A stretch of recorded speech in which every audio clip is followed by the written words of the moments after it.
Assalamu alaikum and welcome back to Explimp English. First of all, thank you very much for all of you who are being part of this excited journey of learning English vocabulary database or English parts of speech.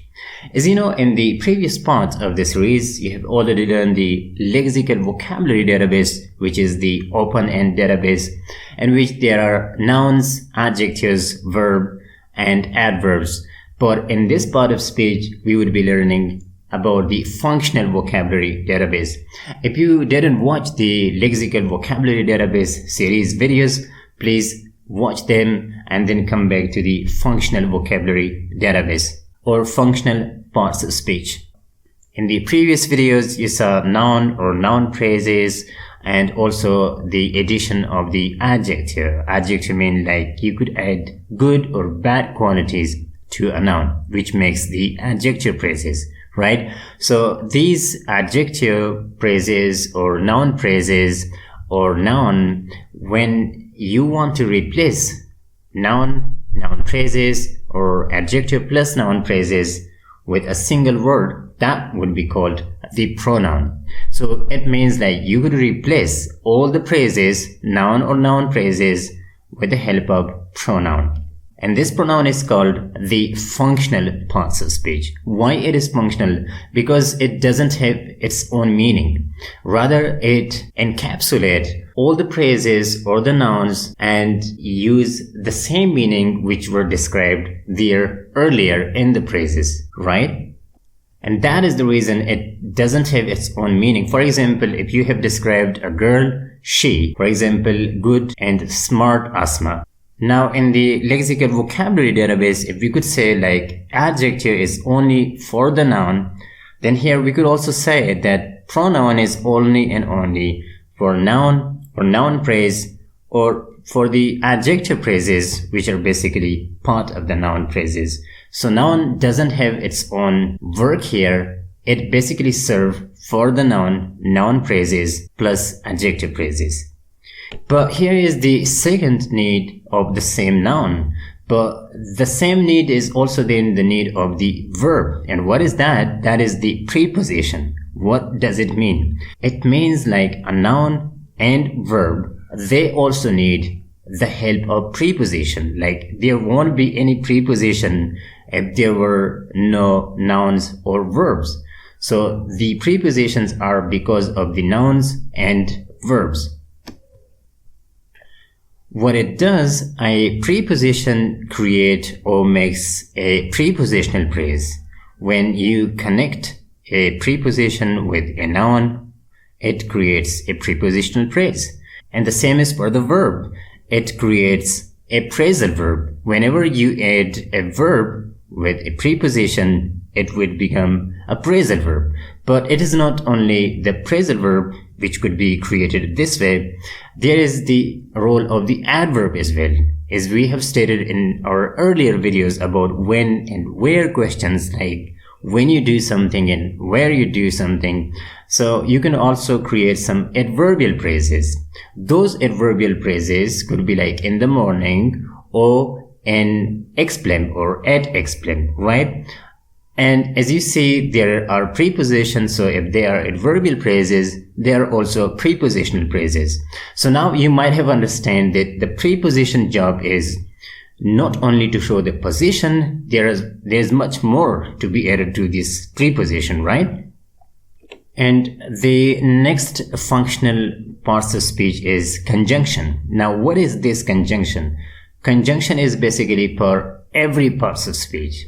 Just like for noun, earlier in the lexical vocabulary database, we had adjective, for verb, and for verb families, we had adverb. And then in the functional vocabulary database, for noun and noun phrases and adjective phrases, we have the pronoun functional parts of speech.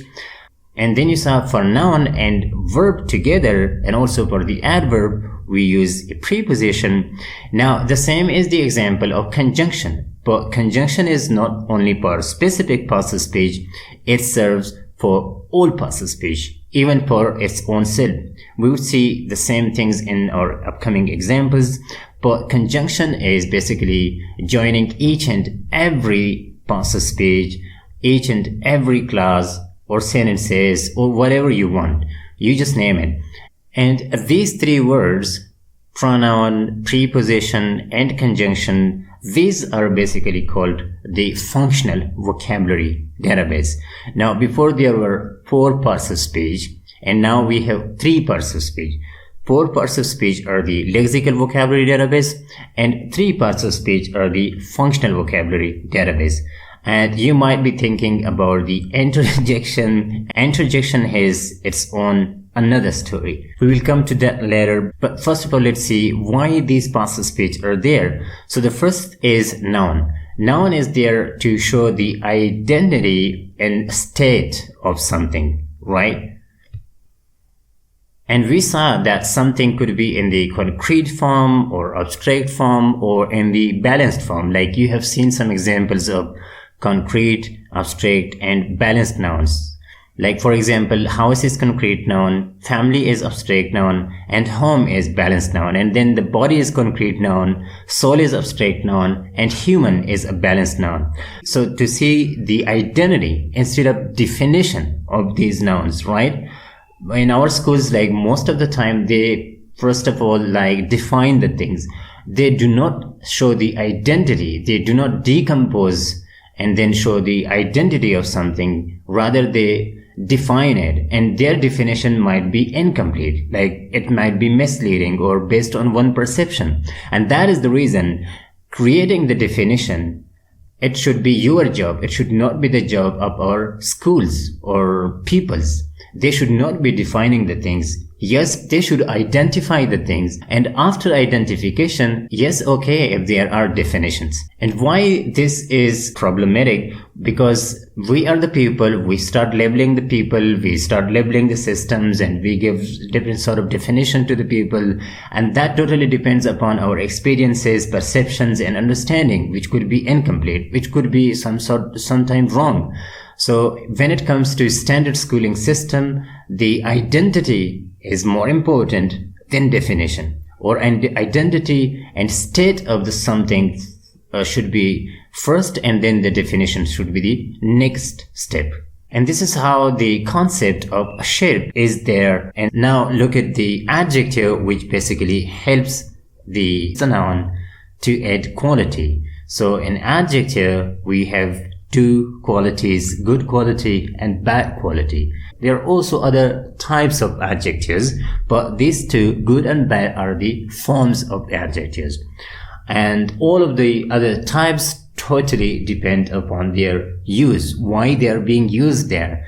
If that is used for the good purpose or for bad purpose, if that is for the destruction of human being or the nature, or for the unity or construction of human being or of the nature.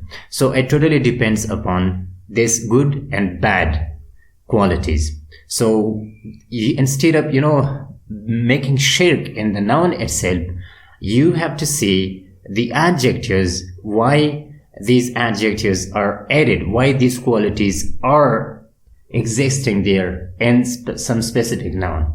In the adjective part of the video, we have already described that how these adjectives are misused in our educational content, stories, essays, or other sort of contents, and how just because of the misusing of the adjectives in the content, how they mislead or they could mislead our young generation. So that is the reason we should think about it, why these things are happening in our education system. Because the important question is not the noun, because noun has a nature, it has its own identity, and you can't just label the nature the way you want to label it, right? You have to look at the adjectives, like the adjectives are there, the qualities are there for good or bad purposes, and who define what is good and what is bad. This is another topic for which we would make a video. If you want us, please comment there. Now come to the functional vocabulary database and see how we could identify them. What is their job, or what is their status, or what is their identity, right? So the first one is pronoun. Pronoun is basically a word, a functional word which could only replace noun or noun phrase or noun and noun phrase with its quality aided by the adjectives.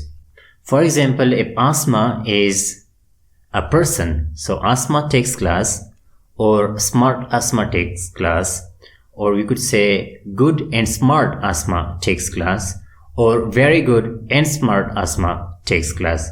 So Asma is the main noun and the rest of them are phrases, right? They are other vocabulary, other parts of speech, and they all together make a phrase. And this phrase could be replaced with a pronoun like she is very happy in the class. Now, maybe the way the Asma is described here, in the other examples, the Asma might be described in another way. Might be there are other sort of qualities associated with Asma, but the same she would be used there. So there is nothing good or bad about she or about a pronoun, but it totally depends upon the adjectives or the qualities which are added by Asma to herself. So you saw how the pronoun replaces noun phrase with all the qualities added by the adjectives. Now come to the other parts of speech of the functional vocabulary database, and that is preposition. When it comes to prepositions, it has many functions. Its first function is to show the position of a noun, and you see it makes a prepositional phrase, right? In the morning, in the market, in my room, on the roof, whatever preposition phrase you want to make. But here, the preposition basically functions as to create or show the position of a noun. And what is the second function of preposition? It is to show the direction of a verb.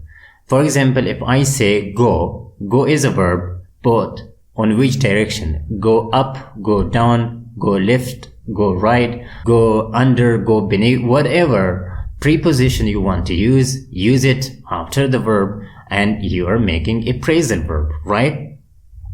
And that is the reason it shows the direction of the verb. But this is not only the one function which the preposition does here with the verb, it also answers some questions of the adverb. For example, when and where. When you say, when you go to school, so I could say, I go to school in the morning, right? So when you say in the morning, of course, in the morning is a prepositional phrase because in is a preposition, but here it is also an adverbial phrase because it shows like when you do some actions, right? So your actions are being changed with the help of the question when.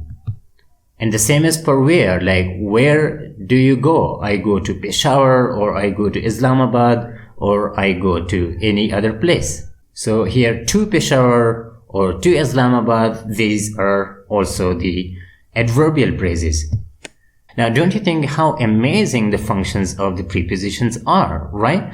Now, in school, how they taught it to us, right? You understand? You just go back and reflect how the prepositions were taught to us. But here you see that preposition has many functions. It has functions with noun, it has some functions with verb, and it has functions with the adverb, right? So sometimes it shows the position, sometimes it shows the direction, other time it shows the timing, and sometimes it shows the places. So the preposition is basically everywhere. It should not be just preposition. And that is the reason some creative people could ask a question like why it is just then called preposition if it doesn't only show the position of a noun, right? If it has more function than just showing the position, then why we should call it preposition? And that is the reason if you ask these types of questions in schools, definitely you would get lost and or get out from the school because you are interrupting the class. Now come to the adverb. Why adverb is here? Adverb is here just for verb, and is like there are three families of the verb. So what does it do? It basically show the manner with how and show the timing with when, and show us the places with the help of where. And finally, we have reached to the conjunction. The conjunction basically joins each and every part of speech, each and every sentence, or each and every clause, or each and everything in our English content. Whenever we write something, there is a need of conjunction to join the things properly. And at once, if you could join some things properly, that would be called your cohesion, right? If your cohesion is perfectly fine, then people would be able to understand what you say clearly, right? Because your cohesive devices, the way you use them, that is perfectly fine. And what about the coherence? So if you want to improve your coherence, we need to work more on that. This is all about the functional vocabulary database. Now the final thing is the interjection. Interjection is basically the natural aspect of all parts of speech.